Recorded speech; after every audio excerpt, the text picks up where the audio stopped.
Hey, happy Saturday, everyone. Glenn Calloway from the basement. Hope everyone is going to have a great weekend.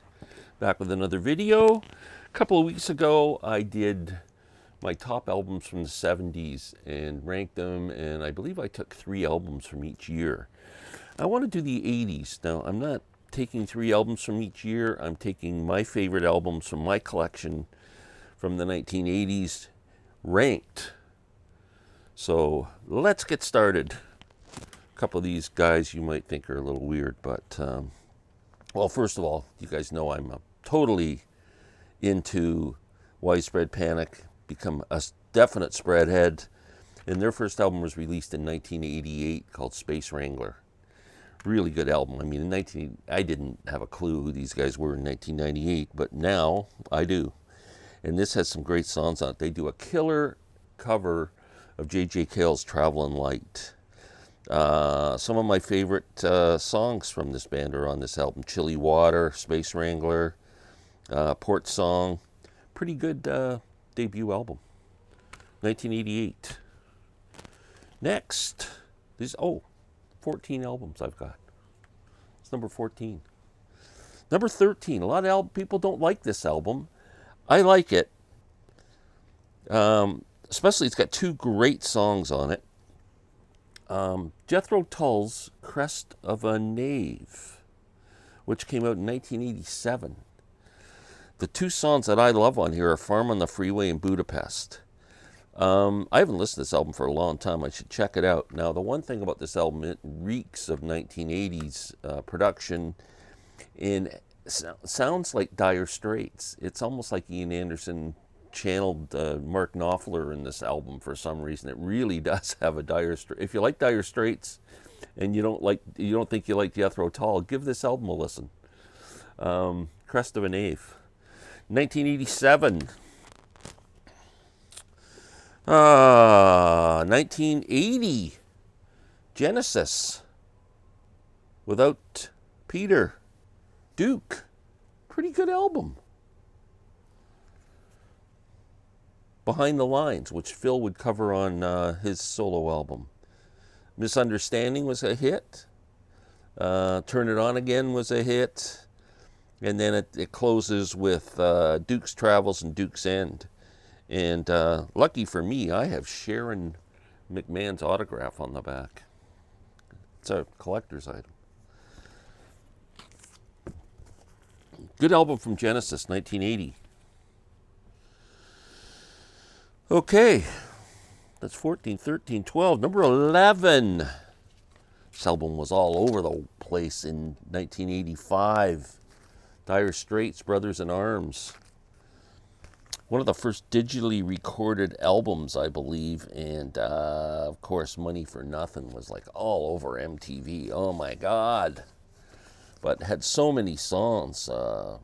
Walk of Life, another one. And, of course, the brilliant Brothers in Arms. What a gorgeous song with an incredible guitar solo from Mark Knopfler. Brothers in Arms. Number 11. Number 10. I mentioned Phil Collins. People are going to slam me for this, I know, but it's my guilty pleasure. And when this came out in 1981, I was all over it. I love this frickin' album. Face Value. I recently picked it up again, and I'm enjoying listening to it, I gotta say. Pretty good frickin' album from Phil. In the Air Tonight, I always love that song. Again, like I mentioned, Behind the Lines, which is a much better version than on the Genesis album. Phil Collins. Okay. I believe this is number 9. I lose track. I should write it down or check them off or something. David Bowie. Big time album for David Bowie, 1983. Let's Dance. 3 huge hits on this album: Modern Love, China Girl, Let's Dance. China Girl, I don't know if it was co-written with Iggy Pop or Iggy just did his own version of it. I saw Iggy open for the Pretenders in Edmonton, Alberta, Canada in 1988, I'm going to say. And he did China Girl. But really, huge album for David. 1983. Okay, let me see how many I got left here.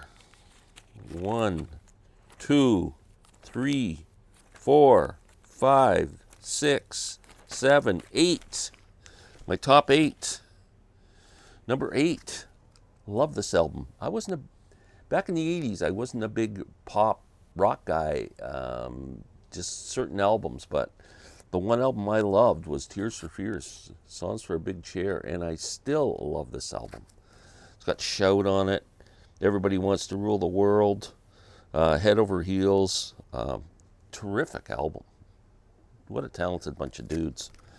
Songs from a Big Chair, number 8. That came out in 1985. Next, there'll be 2 albums from this band on this list. I was aware of them in the 80s, just heard their hits, but didn't delve into their albums or anything until just the last few years. And now one of my favorite bands, first album that really got me hooked, Black Sea, 1980.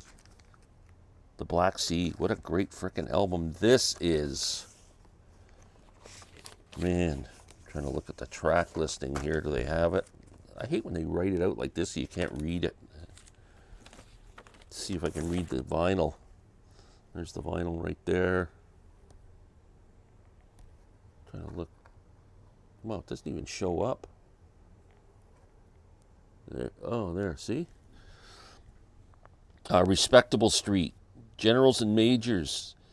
Living Through Another Cuba. Man, I love that song. No Language in Our Lungs. Towers of London. It's a really, really strong album from XTC. Number 7 on my list. Number 6. The Boss, The River, 1980. First time I saw Bruce Springsteen live was the River Tour. Double album, fantastic. Just a great album. Ranked as a Bruce Springsteen album, probably it might be my 3rd favorite behind Darkness on the Edge of Town and Born to Run. That might be the 3rd best one, The River. Great songs on here. Of course, his kind of minor hit,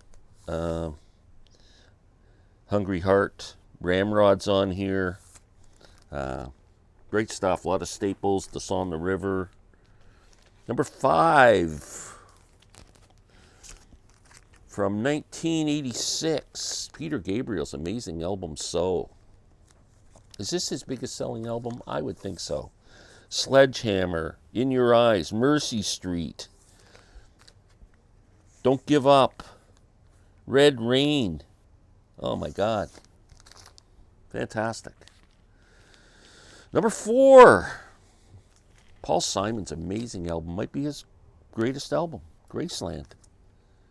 He introduced a lot of people to world music, the music of Africa, with this album. Just an excellent album. Linda Ronstadt's on it. Los Lobos is on it. All the dudes from Africa are on it. The song Graceland, You Can Call Me Al, was a huge hit.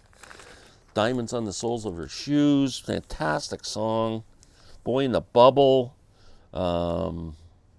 just an amazing, amazing album. That came out in 1986. Number 3, King Crimson's great album. Top maybe 4 album for me for King Crimson, Discipline. Discipline came out in 1981, was part of a trilogy of albums with Beat and 3 of a Perfect Pair. This is definitely the best one, the bunch. Elephant Talk, Indiscipline. What a song.